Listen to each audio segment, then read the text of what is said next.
Mabuti yun na lang at nabanggit kanina yan yung tungkol dun sa mga depekto sa piskalya at saka sa husgado, mga kaibigan. Alam nyo, napakaraming ipinapasang mga batas. May mga anti-hazing, anti kung ano-ano. Mga kaibigan, kung tutuusin nyo, krimen na yan. Dati ng krimen yan. May batas na tayo laban sa krimen ng pagpatay.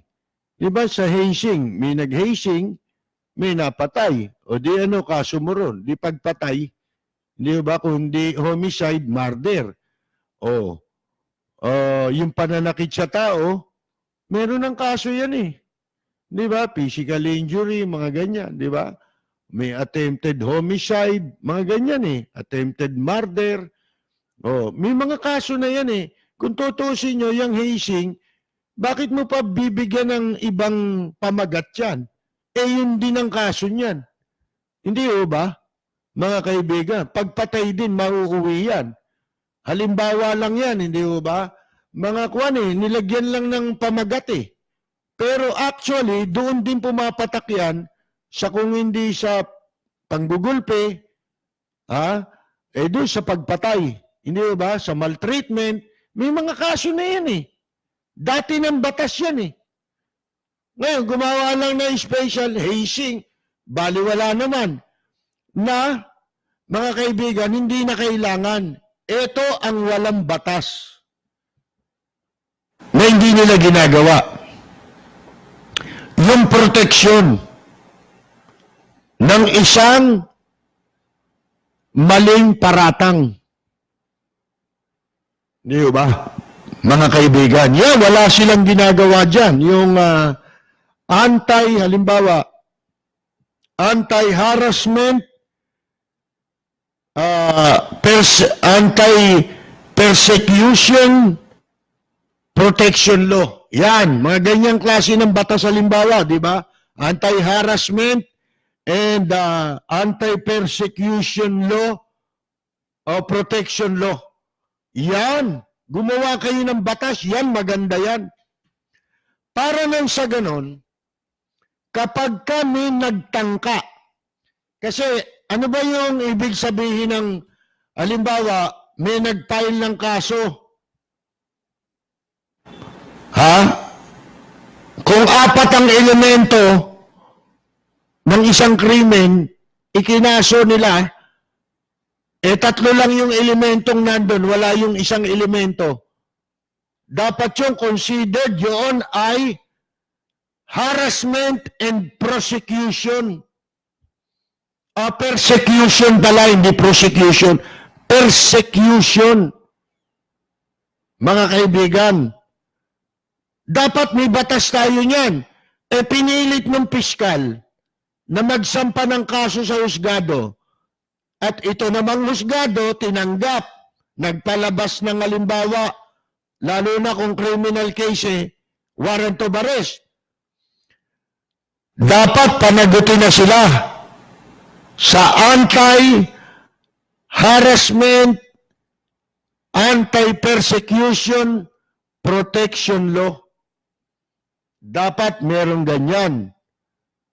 Kapag ka dumating doon sa punto, kinakasuhan ka ng piskal, immediately dapat meron kang remedy, legal remedy.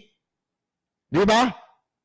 Para hindi na umakyat sa husgado, baka, kasi dyan nagsasabuatan Hindi ba sabuatan yun yung magsasampa yung piskal, mahina yung kaso? Tatanggapin ang husgado, magpapalabas ng... Ano tawag mo rin? Lumalabas, conspiracy yung kahit hindi nila intensyon. Halimbawa, walang intensyon ang huwes na makipagsabuatan sa katarantaduhang ginawa ng piskal.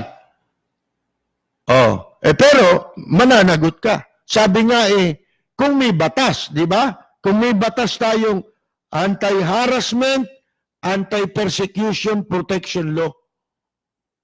Oh, hindi ba? Yung ganong klase ng batas. Oh, maiiwasan ngayon yan.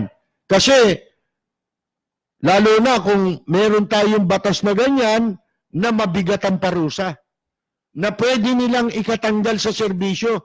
Dapat tanggal sila eh. Bakit?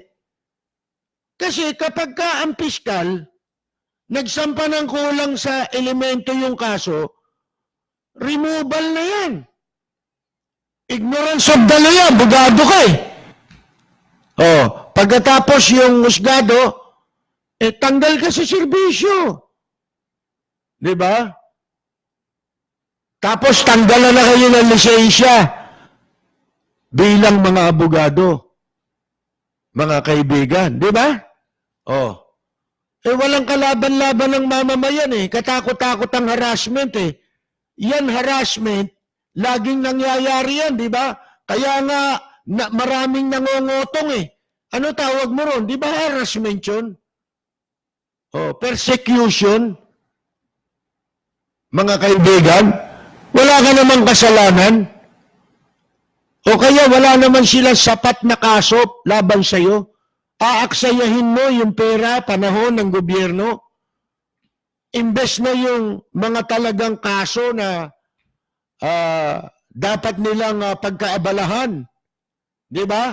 Kaya nagkakaroon ng bara-bara ang mga husgado sa dami ng hawak nilang kaso. Tumatagal ang mga kaso.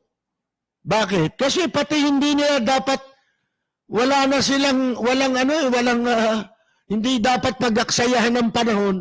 Gusto nilang pag-aksayahan ng panahon. Yan ang hindi ko maintindihan. Bakit nila ginagawa yun? Ano mapapala nila ron? Mga kaibigan. Ha? Ayaw ba nila yung totoong kaso?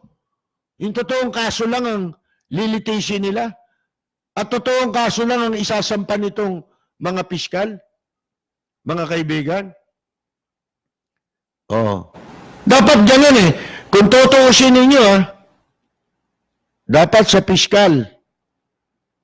Bukod sa halimbawa, kulang ang elements, madedetermina nila ng piskal eh. Alam mo, may nag-file ng complaint sa fiscal's office.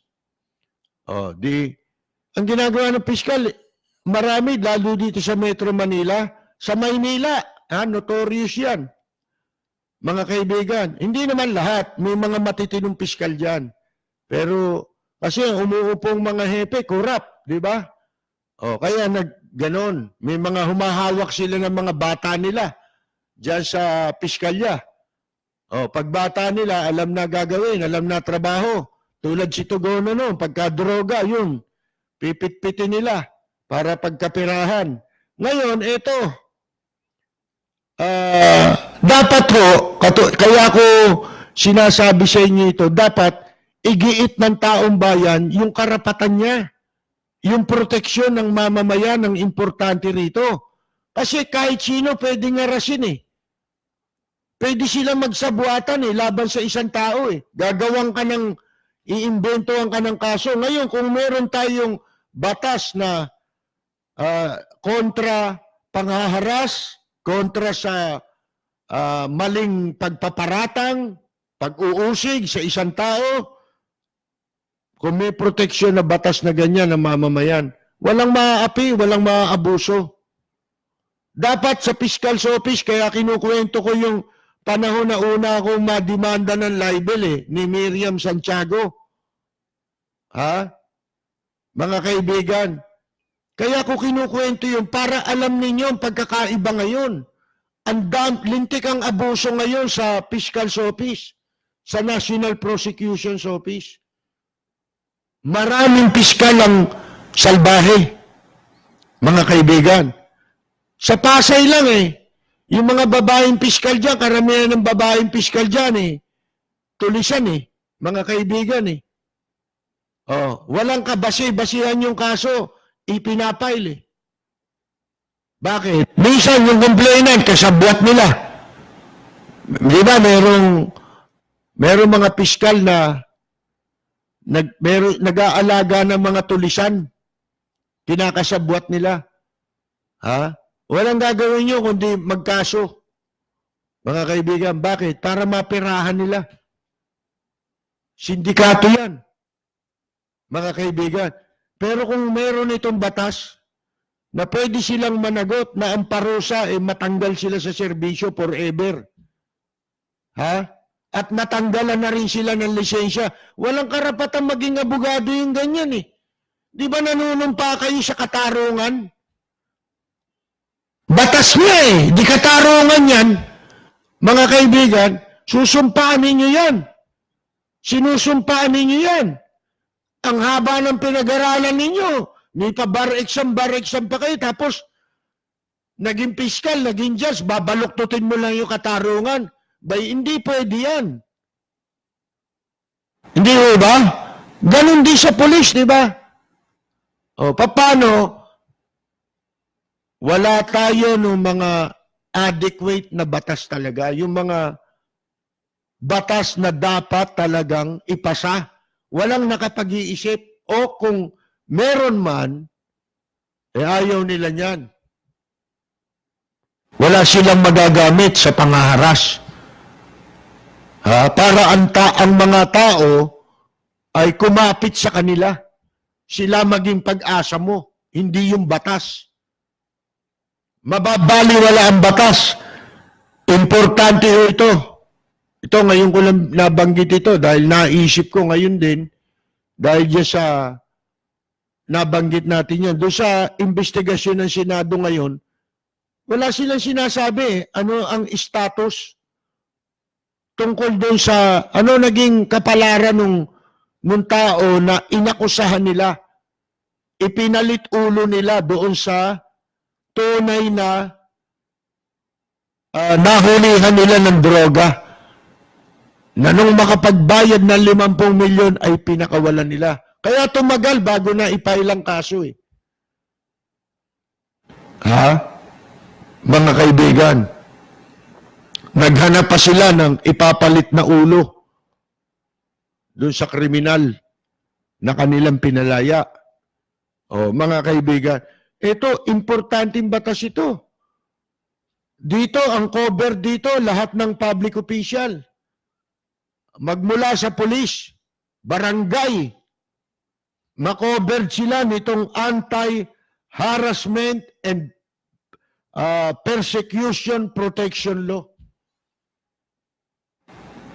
Mga kaibigan, yan, gawin yung batas. Buti pa kami, walang gastos ang taong bayan sa amin. Pero nakapag-iisip kami.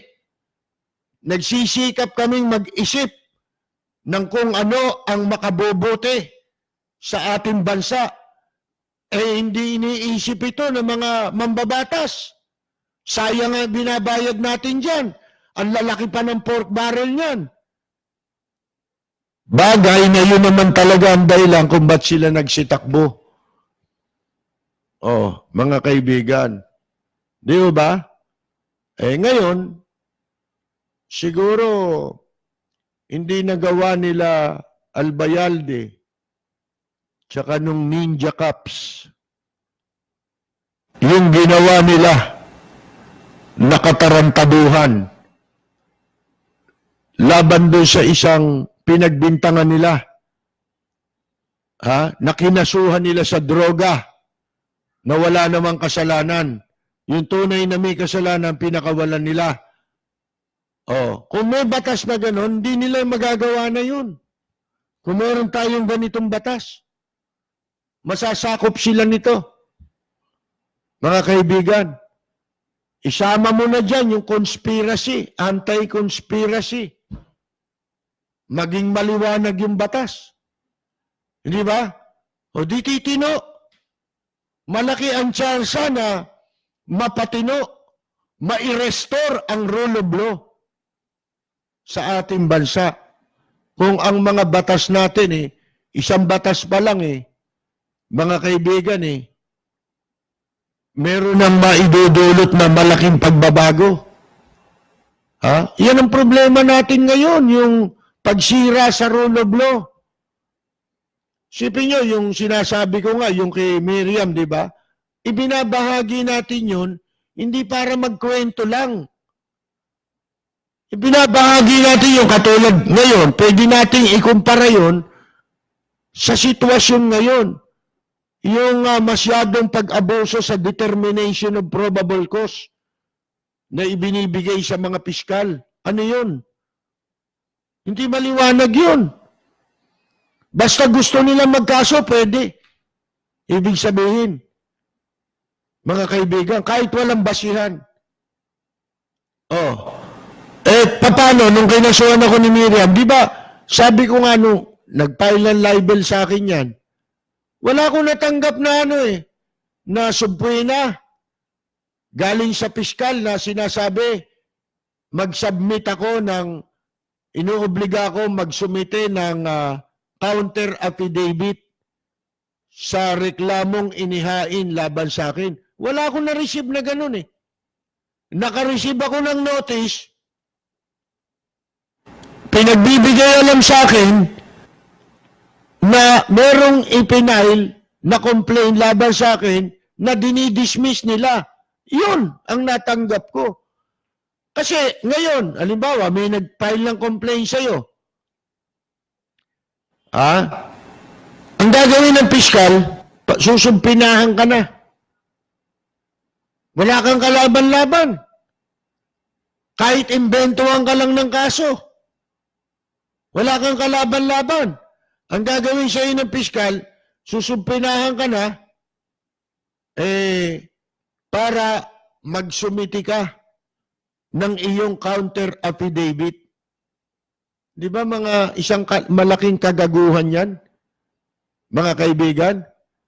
Binasa mo ba yung reklamo? Hindi. Ano binasa? Yung nakaipit doon sa reklamo, binasa niya. Kung magkano.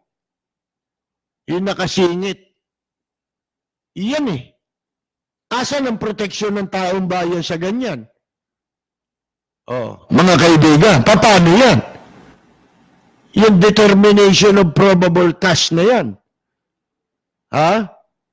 Hindi niyo ba nakikita ang panganib niyan sa mga taong, lalo na yung hindi nakakaintindi, walang kakayahan na ipagtanggol ang sarili niya dahil wala naman sa hinagap niya na gumawa siya ng masama. Pagkatapos aakusahan ka sa piskalya, di ba isang malaking katarantaduhan yan? Walang kaproteksyon ng mamamayan. Kaya dapat ito ang likhain nilang batas. Anti-harassment, anti-persecution, protection law. Yan. Kung ano-ano pinagpapapasan ninyo, Soji Bill. Leche.